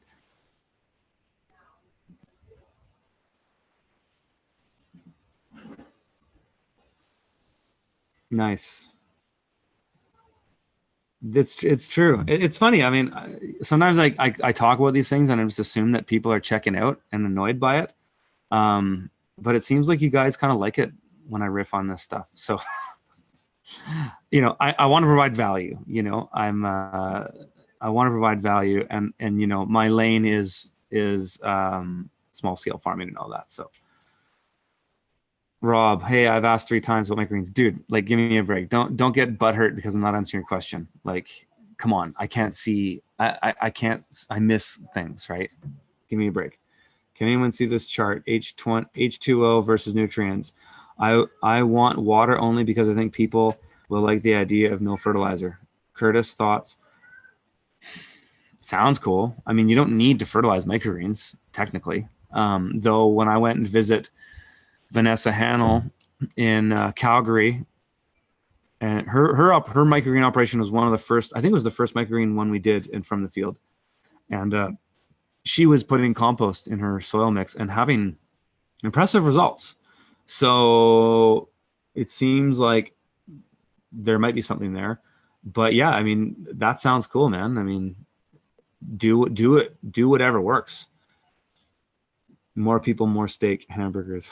I had an interesting conversation about vegetarianism with an old friend of mine when I was in Montreal that last couple of weeks. And we were actually from the same town. We're both from here. And we both lived in Montreal at the same time too. He's still there. He has kids now. And we were talking about vegetarianism because he's still a vegetarian. He was kind of railing on me for eating meat. And I just pushed back a little bit because I know a lot about agriculture, and I know that everything the vegetarians complain about is they only criticize industrial farming, at least for the most part. Some of them even criticize people like Alan Savory, but they mostly criticize industrial farming. And I'm like, yeah, criticize away. It's terrible. Like, human beings don't live that way. Animals don't live that way. That's terrible. And that's why you need all these steroids for it. It's unsustainable. There's so many environmental problems with it. There's no question about it. I won't argue that. However, eating meat from a farm that's doing holistic land management is beyond sustainable. It's actually regenerative, and they're actually building topsoil. Like, you go to Dakota Cohen's farm, and I've got some more videos coming with him. You go to his farm and you see the work that those animals are doing on this farm. And that farm is an oasis. Like, that farm has water retention, collecting 40 years of water every year. It's unbelievable. And he couldn't do that without the animals. So, that's an example of meat that's sustainable. Now, can all of the world eat that? Because people always like to come back and say, "Oh yeah, well, everybody can't eat that," and it's true. There's things for the classes and there's things for the masses. And if the masses need to be vegetarian, that's fine by me. Have at it. But I'm still going to eat meat. I'm still going to eat good meat from holistic farms that I know are doing good work, because I know about agriculture. I hate when vegetarians get all self-righteous about this, but they don't know anything about farming. They don't know the slightest thing about farming. All they know is slaughterhouse bad, industrial farming bad. It's like Orange Man bad. It's like the depth of the argument that you get. They don't know anything about the alternatives. And a lot of these people but they're collectivists, right? Because they believe that if there's one solution, that must be a solution for everything. And that is, in my opinion, a very limiting belief, because it actually keeps you kind of under the thumb of fear. I used to call it eco despair. My friend Javin, I don't know if he coined that term, but he told me about that once, and I had that for almost my entire life. And if you only think that one solution has to be a solution for everybody, including yourself and everybody else, then you'll never find a solution that's good enough, and then you'll always be depressed. And I think that's by design in many ways. I think the establishment wants people to live in fear, wants people to be depressed, wants people to hate themselves, because then they're easier to control, easier to manipulate, easier to get billions of dollars out of each year for doing nothing. Oh, thank you, sweetie. Oh, wow. She picked me a jasmine flower. So that's the problem with that. And, I don't think there's anything wrong with being vegetarian. I think it's great. Be a vegetarian. Just don't tell me that the Beyond Meat burger is a realistic approach to sustainability, because I know how that damn thing is made. Wow. Thank you for is that 100 Swedish krones? Is that what that is? Thank you. I don't think the Beyond Meat burger is a joke. If you know how so that burger is made from pea protein, and if you look at how pea protein is made in the field, and again, if you don't know anything about farming, you'll never find this information, but I know about farming and I see these kinds of things. They grow these field peas in huge acres. It's just a big monoculture. I don't know if they're GMO seeds necessarily, but they do desiccate them with Roundup. And so that Beyond Meat burger is Roundup. You're eating Roundup. So if you want to eat Roundup, whatever. I'm not actually going to virtue signal a lot about GMOs. Like I'm not anti-GMO. I think GMO is just another arm of science. What I am anti is Monsanto suing farmers for unknowingly having their seed in their field.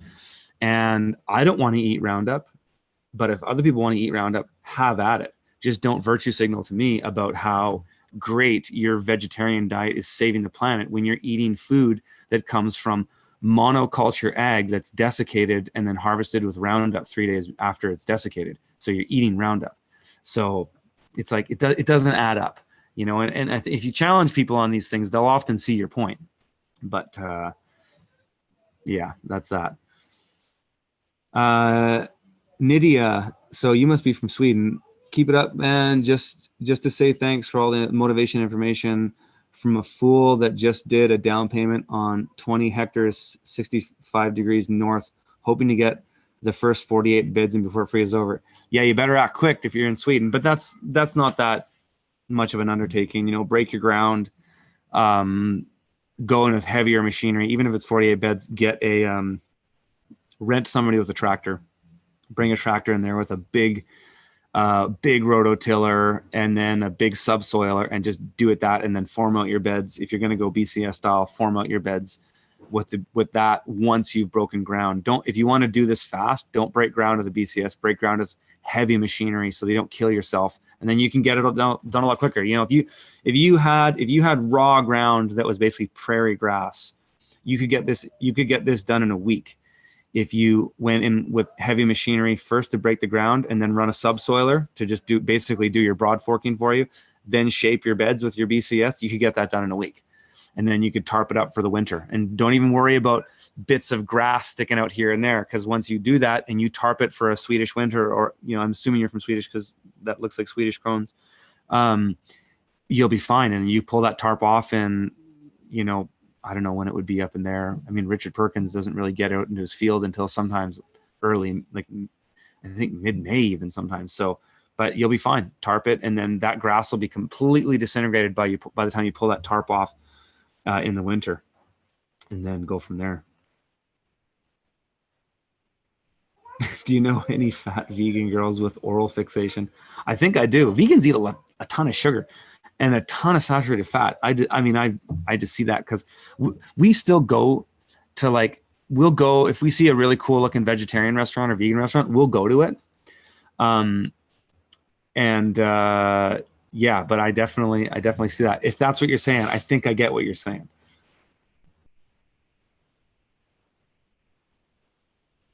50 acres of tarps is a lot. Oh, you said 50 acres? Yeah, I wouldn't tarp 50 acres. 20 hectares. Oh yeah, you're right. You're right. Okay, yeah, so don't tarp. Don't tarp. But you could essentially do everything I said to prep it. But dude, if you bought 50 acres, 20 hectares, you're not going to get all that under cultivation in your first year of farming. That would be absolute suicide. Start with an acre. Start small. Let the rest be wild, or maybe come with a long-term cover cropping strategy for it or something, and then go from there. Yeah, you're not going to tarp. You know, one thing that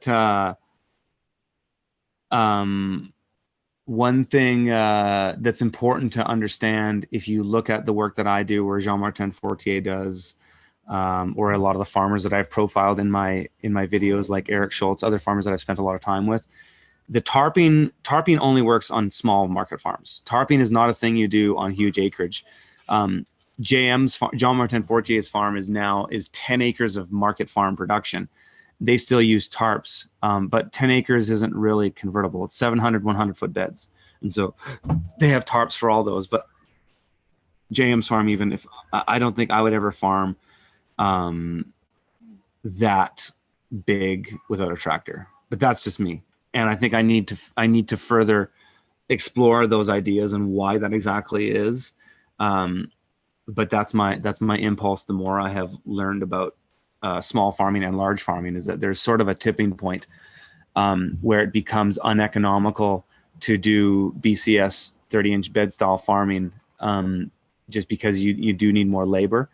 I think for me, the biggest case for the small farm is lifestyle, and you can make money at it too. You're not going to make millions at it, but you can make a good lifestyle at it. You can make a good upper middle class living, and you can save, and you can buy land, and you can play the game, and you can be on a path to wealth if that's what you want.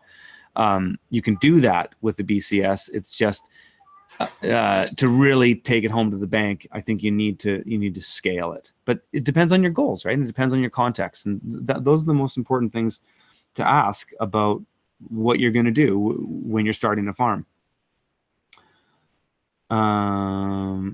Can green libertarians be a thing? I think so. I mean, I would consider myself green. You know, I'm not for the Green Party anymore because they're communists. But I think green libertarianism is that I mean, the problem with that is, like, the libertarian principle is to not fund things. I think libertarianism by its nature is actually more green. And here's why. Bureaucracy is so inefficient. It's so inefficient, and it wastes so much resources. Progressive tax is very inefficient and wasteful. Like, for example, why do businesses buy new vehicles every year? That's because they can write it off, right? They would rather buy a new vehicle than pay more tax, knowing that they can depreciate it over a number of years and basically lower their gross earnings for their business, their revenue for their business, and write it off. And so it isn't just vehicles that do that. The whole economic system, which is basically, we have a progressive income tax system pretty much across the world. There's only a few countries in the world that doesn't exist. So we have socialism for the most part around the world. Libertarianism doesn't want an income tax. You know, libertarian doesn't. So if you don't have those incentives, why would you do that? So I think by its nature, libertarianism is far more green than anything else. Libertarianism is anti-interventionist. You know, no wars, no nation building. You know, if you look at the really bad things that happen in the world, they're a result of big government, and a lot of those things have environmental atrocities connected to them the whole way. So I think green libertarianism is just libertarianism, if you ask me, because yeah, I mean, I have a friend who started a business here recently, a cidery, and he was telling me about the BS they had to work with the building code inspectors. He had all this custom work in the place done, and he had these steel railings on all the stairs, and the steel railings were literally half a centimeter, so that's like a quarter inch too wide. So it didn't make the distance from the wall tight or anything that would make them a hazard. And the building code guy made him tear them all out and rebuild them. It cost him 30 grand. So how would, like, that right there, if we didn't have stupid rules like that, think about how much every construction site that ever goes up would save. I mean, you ask anybody in development. I have a number of friends that are pretty big developers here in the area, do a lot of like condo projects, lakeside projects and apartments and whatever.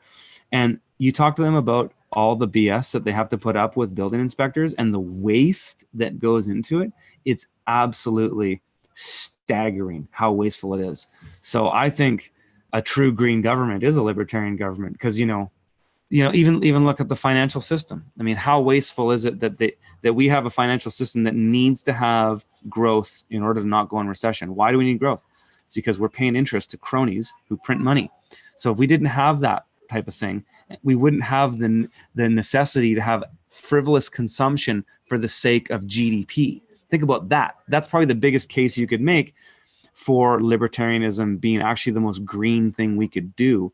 And I know it's not gonna happen, right? Like, let's just be honest. As much as I want Maxime Bernier in Canada to get elected, as much as I'd love to see somebody like Ron Paul in US politics, the whole system is so entrenched in corruption that it's not going to happen for a very long time. What's important is that these ideas get talked about and that we change the culture. And I believe, like Breitbart said, a lot of people will hate on me for this, but I liked Andrew Breitbart, and he said politics is downstream from culture. And that's what the left did very well, is they changed the culture over many years, since the 60s really, and maybe even before that. And that shifted us to where we are today. We're big government and big international corporations and organizations like the IMF and the ECB can get away with murder and enslaving entire countries under debt. And they do it now. They're doing it all through climate change. And so is that going to do anything for the environment? Of course not. It's the same old game. It's the same old scam. So less government is going to be better for the environment and better for people. And there'd certainly be hard times with it. Like, it's not a perfect system. But I know for sure I would love to have government less involved in my day-to-day life. Weaver Acres is saying, how do you tax wealth? What if they have no income but are wealthy from previous income? Their savings should be taxed annually. I don't know. I don't think so. I think that we're always going to have inequality. Inequality is a part of nature, and all you have to do is look at a forest and see that there's inequality everywhere.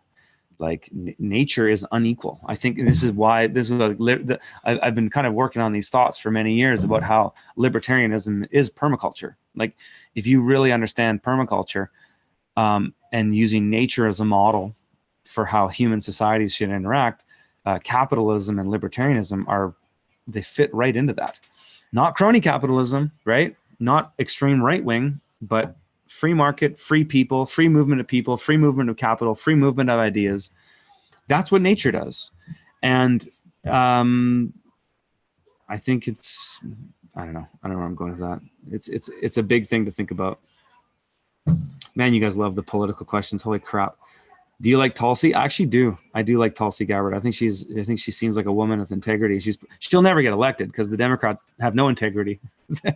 They're going to elect Mr. Crony. They're going to elect Creepy Joe, and he's going to run against Trump and he's going to get slaughtered. That's my prediction. Maybe I'll eat my hanky if that doesn't happen. Whether it's Biden, I don't know for sure, but I'm pretty sure, like, who else could they run against Trump? It's so funny too, because I go to the US so much and all I hear on the news, and I follow all the mainstream news. I'm not on social media anymore, but I use a great app. I mean, you guys use this. It's called Feedly. I'll show you it for a second. And I can put in news, things I want to follow. And so I kind of get my news from here. And so I can kind of curate my own feed. And there's no social media attached to it. So I don't see comments. I don't see anything like that. I just see so I follow all the mainstream. I follow Drudge. I follow Zero Hedge. I follow Alex Jones. I follow fringe stuff. I follow mainstream stuff on the left and the right. And I kind of come up with I try to put the dots together there, Maxime PPC 2019. I hope so. I'm going to vote for Max 100%. I don't care about if it splits the vote. The conservatives in Canada are left. They're lefties. They're all for the climate change, virtue signaling, BS. I think they're globalists. That's from what I can see, what I've gathered. So I don't trust them. Um, you know, it's funny. When Harper was in, I was still a lefty in Canada. And when I go back and listen to Harper now, he seems like the most reasonable politician we've ever had. Like it's unbelievable. He did an interview on Ben Shapiro's Sunday Special, and it's phenomenal. I was like, I can't believe that I was so switched off during those years. I actually met a lot of Americans who moved to Canada during Harper's time, because they said that, I've heard this a number of times now, that they said that Canada just seems so reasonable with Stephen Harper. And it was. Now we're nuts with Mr. Trudeau. Pretty boy pension fund kid. Do you think there's a market for cryptocurrency and urban farms? Like if I have an urban farm and sell my product for crypto only? No. Just to be honest, no. I think idealistically that sounds amazing. But you won't make money doing that. Like you're going to be turning away 90% of your market. So I have a friend who's an economist guy, and he's into crypto and he's into metals, and he's a currency money guy. And he has a great saying, is that the more ways you have to get paid, the more you get paid. So his business, he takes crypto and all that. And so I would say take crypto, but take dollars too. So don't just limit yourself to crypto, because you're going to go to business, guaranteed. You're not going to have any cash flow to buy the things that you need. Like, just be realistic. I wish cryptocurrency would be everywhere, but it's not. So do what's realistic to make a living for yourself and feed yourself and improve going forward. How long did you see how long it talked to get a business license in some African countries? A year? Jeez, how long it took to get. Yeah, Africa's insane. I don't know a ton about it though, but I do know what's going on in South Africa, and I've been meaning to make a video about it. I've put it out many times on these live streams. Like, if you're from South Africa and you've seen this stuff, I want to do a video, and I'll put you in the video. We'll do a Zoom like I'm recording in now. I would like more farmers to understand this message, because I think a lot of farmers, they kind of just deal with what's in front of them, and maybe that's part of the reason why they don't have an opinion on climate change. Or it's just not an important issue for them. But then some do, especially the urban farmers. Urban farmers are generally more liberal or left-leaning. I think if people knew more about what's going on in South Africa, and I'd love more farmers to see that, they would see how collectivism is a bloody nightmare. And what's going on in South Africa happened in Zimbabwe, and it's happened in communist Russia. It's all happened before. The elites love communism because it means the peasants do all the slaughtering and all the work, because you just put out this propaganda that anybody above them is evil. And so then they basically kill themselves like crabs in a bucket. They just keep pulling themselves down. And so, whereas fascism is more just the boot of the state on your face, right? Like it's direct force. It's harder to, you can't really, I don't think you could see a real fascist government in today's age. I'm sure there's some around the world, but you couldn't see it happen in a Western country, because it's way too direct. It's like what Chomsky says. It's getting way harder to coerce people. So you have to do it subversively. You do it through clever marketing. You do it through, flashy political ads. You do it through social media. And I think if people really understood the dangers of collectivism, that they would say no way. And I really hope that more people start to see that, because collectivism is the only thing that's holding us back. If people would just more focus on creating value and doing their thing instead of worrying about taking stuff from others, everybody would be more successful. Everybody, the whole thing would rise up. But we are forced to believe that we want to tear people down and crabs in a bucket, pull down the successful, or in Australia, they call it the tall poppy syndrome. It's that stuff, like, focus on your thing, do your thing, succeed, crush it. You'll inspire more people. You'll change way more, and you'll make more money, and you'll have more fun doing it than worrying about what the hell somebody else is doing and the grass is green on the other side. Vote for Trudeau. Oh my God. No, I didn't vote last year either, because I thought that, I just knew that he was going to win, because he virtue signaled his way to the top. I actually asked him a question. He came to Kelowna. I asked him a question. I was something about like infinite growth, and I was still even kind of like on the fence lefty back then too. That wasn't even that long ago. But I'll be voting for Bernier for sure. RJ Aquaponics, what are your thoughts on GMO, GE, CRISPR technologies replacing all natural seeds? I don't think it'll ever happen.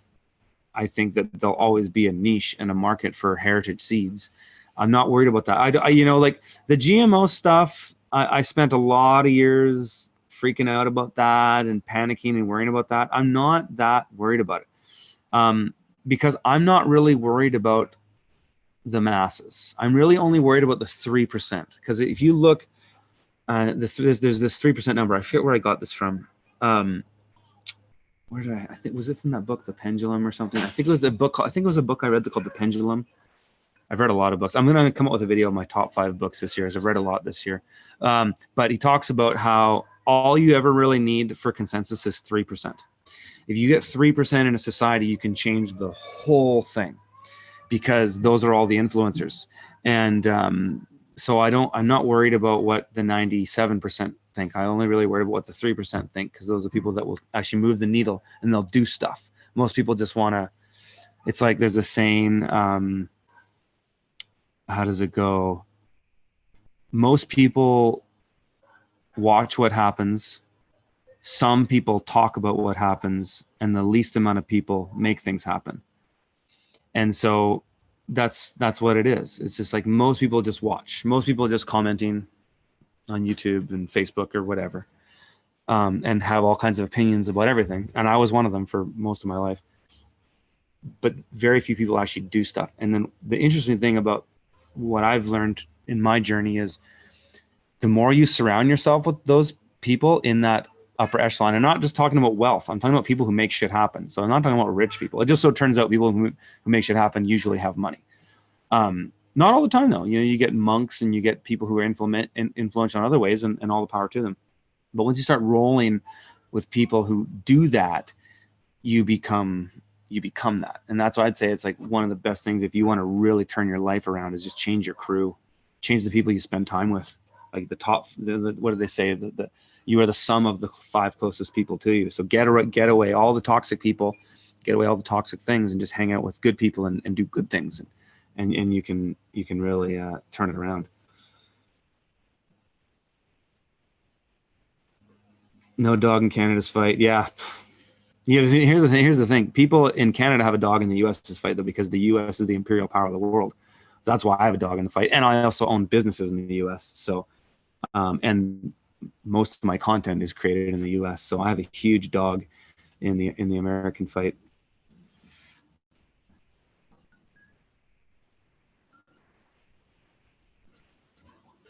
What's this? Elon Musk. Was he that hated before got in? Oh, are we talking about, is somebody trolling the board here? I can only see. Oh, look at this. George said the same thing. Did you say that while I was saying that? We only need 3%. That's exactly right, man.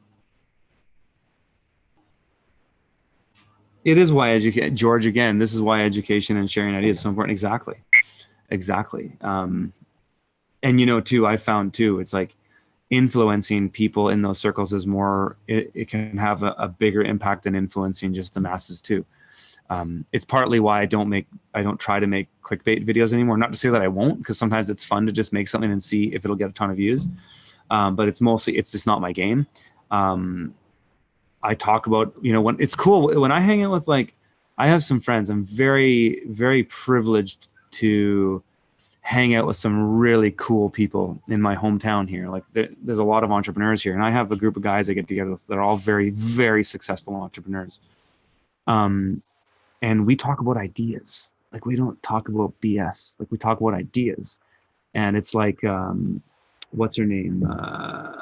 Who is that? The wife of that politician that said, small people talk about people. And then what's it? They talk about things. Somebody, Roosevelt. It was, I think it was Eleanor Roosevelt. And then, like, great people talk about ideas, something like that. But it just, like, if you're wasting time, trolling, you're just burying you're just digging your own grave. Like, I can't say that enough, because I think more people need to hear this. It's like you are just hurting yourself. You're not, you think you're hurting. It's like the guy who's trolling Brian's farm. He's got, like, what a loser. He's got cameras. He's got like 6 or 7 cameras focusing down on the farm.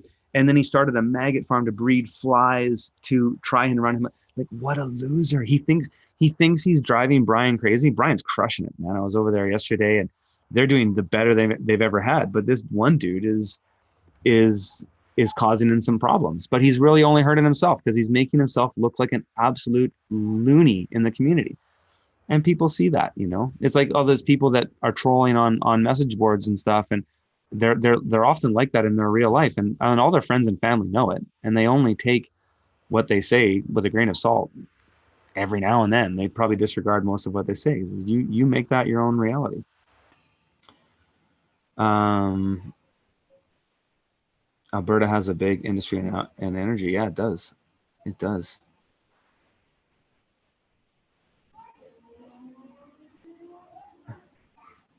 It's true. You guys do pay payments. And Bernier is the only guy who's talking about ending equalization payments. This is a thing for those of you in the US that are watching. In Canada, we subsidize the provinces. So there's called the have provinces and the have not provinces.